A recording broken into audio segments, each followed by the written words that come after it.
Our stories are brilliant. We are resilient. Our stories are brilliant. We are resilient.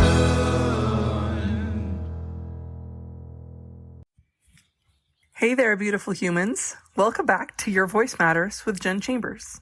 This is week 8 of our Write Your Story series. And today we're gently peeling back the curtain on a powerful topic, writing through difficult emotions. Now, quick disclaimer, writing about trauma doesn't have to be part of your storytelling journey. No one hands out medals for how deep you dig. But if there's a part of your past that wants to be witnessed, not necessarily shared with the world, but seen and heard by you, then we're going to walk through how to write about it safely, bravely, and with care. So, let's take a deep breath, maybe get cozy with a blanket or a hot mug of something. This episode is kind of like emotional digging with snacks. So let's dive in.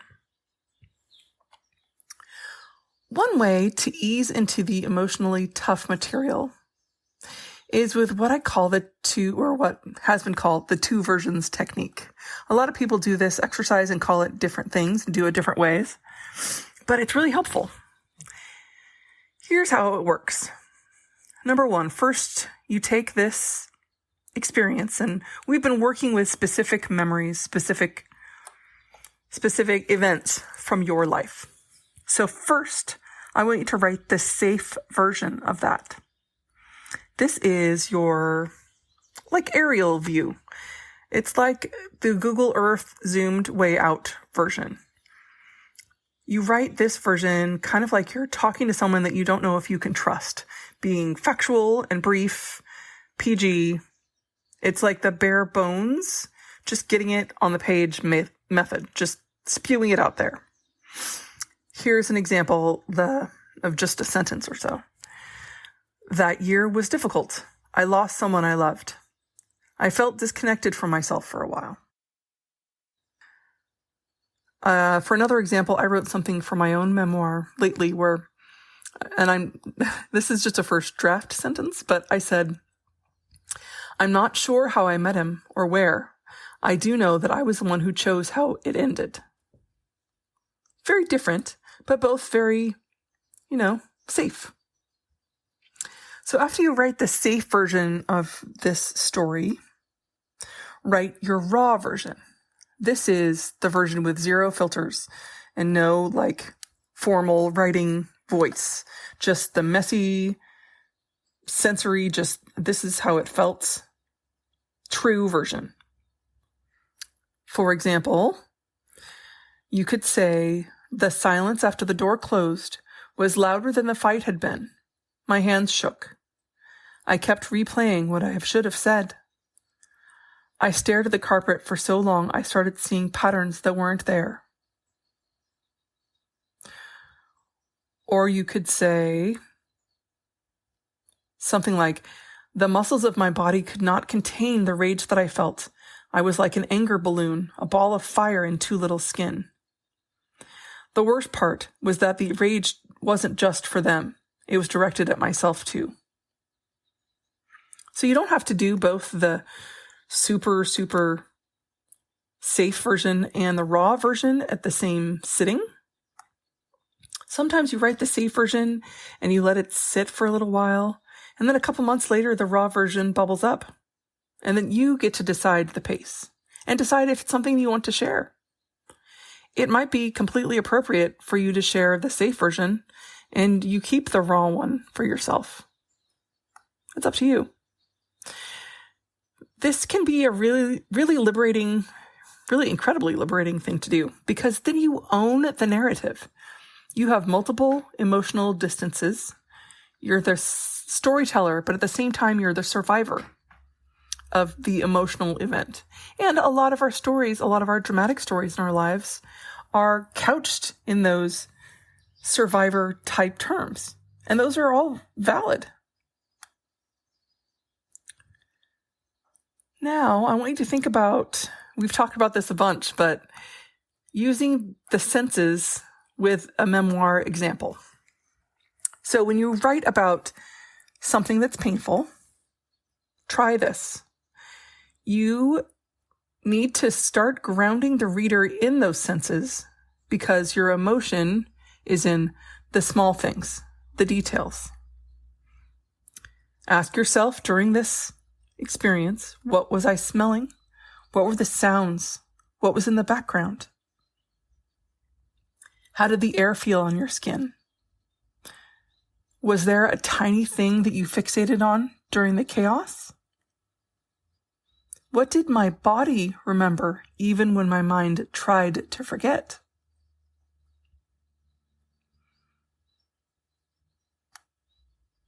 Let's take an example here from a really just incredible memoir called The Glass Castle by Jeanette Walls. It isn't fun, but it's a memoir that has trauma, resilience. She writes about growing up in poverty, and her scenes are heartbreaking, but they're also visceral and so raw.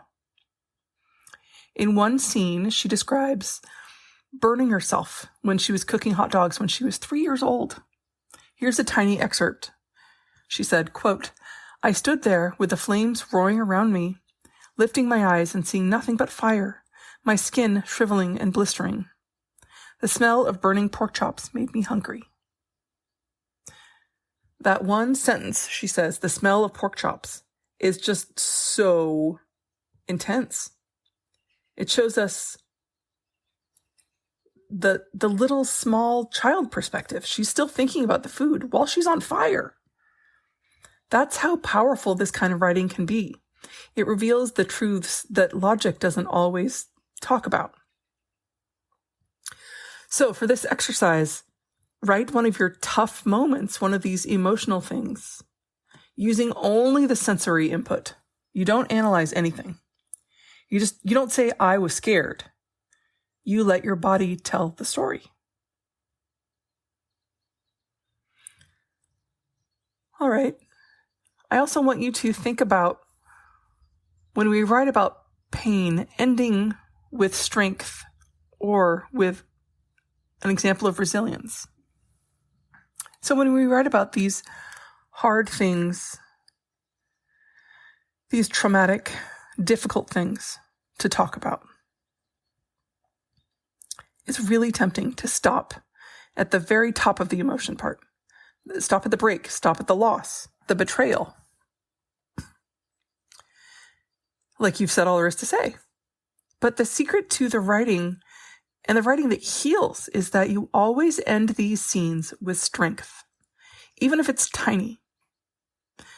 Not with a lesson or a miracle, just with a flicker of survival. I did it a little bit earlier when I was writing about my own story where I was saying, "I'm not sure how I met him or where, but I do know that I was the one who chose where it ended." There's a lot there. I mean, I hope so. I'm not done with it yet. I'll let you know. There's a book called When Breath Becomes Air by Paul Kalanithi, and I've talked about this book before. He's a neurosurgeon, and he has a diagnosis of terminal cancer. So he talks about this scene where he learns that he's dying. But in the same breath that he talks about that, he says, quote, "Even if I'm dying, until I actually die, I am still living," unquote. That sentence is a stake in the ground. It's reclaiming it.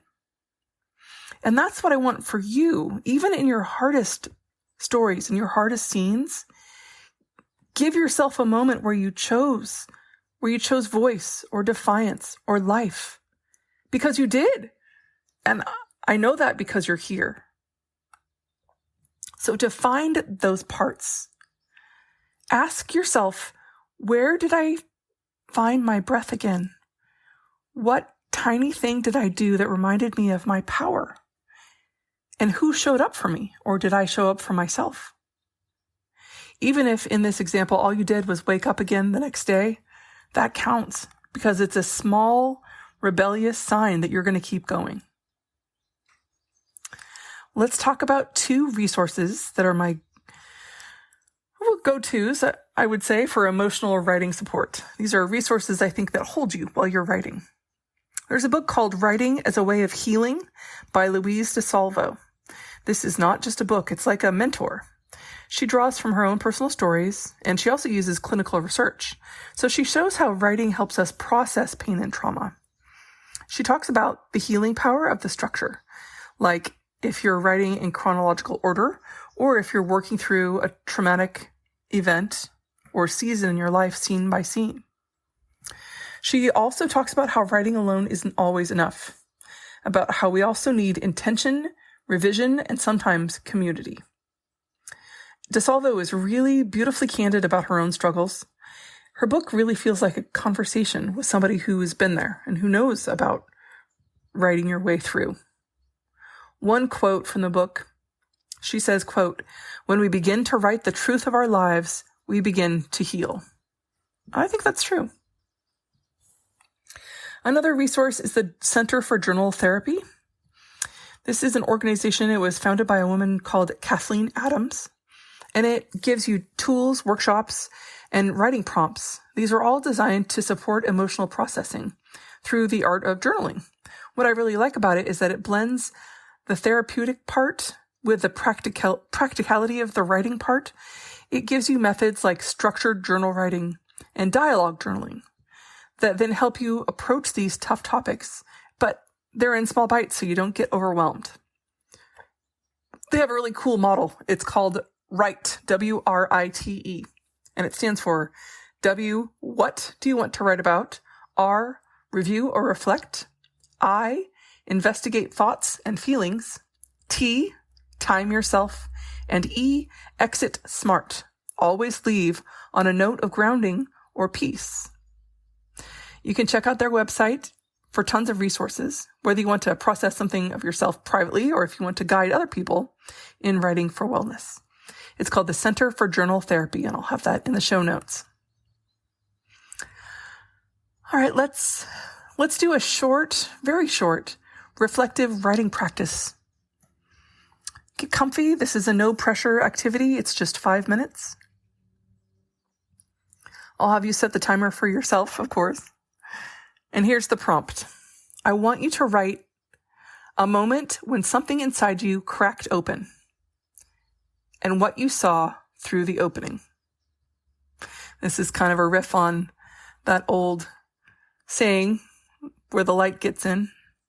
Try to include one sensory detail when you're doing this writing. And if you can, as you do this at the end of the 5 minutes, end with a line of strength. Even it's, I made it through, or I woke up the next morning. Set a timer and breathe and write. You've got this. Write about a moment when something inside you cracked and what you saw through the opening. Feel free and pause this and come back. Here's my final thoughts today. Writing through difficult and hard things, it doesn't have to mean bleeding onto the page. It means offering yourself language and translating what your soul has carried. It's brave and it's messy and it's sacred and it's sometimes scary, but it's worth it. You don't have to write it all today, but you can start.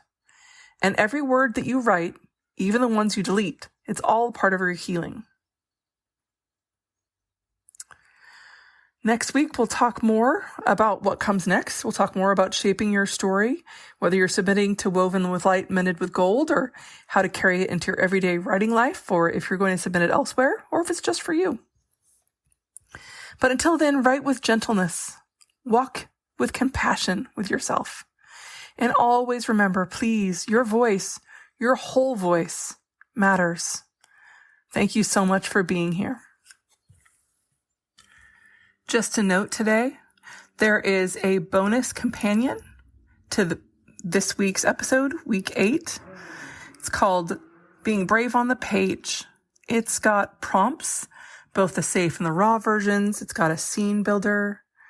It's got a strength thread. So if you are interested in that, please sign up on the website. I would love to send it your way. And if you're interested, send it back to me. It's jbchambersmail@gmail.com. Sometimes we have to start over. Sometimes we have to fight back. Sometimes it's all too much. Lost inside the black. Our stories are brilliant.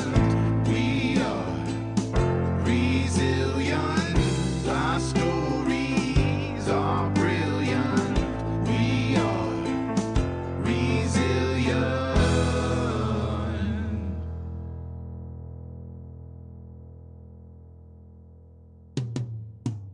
Sometimes we need to lift the voices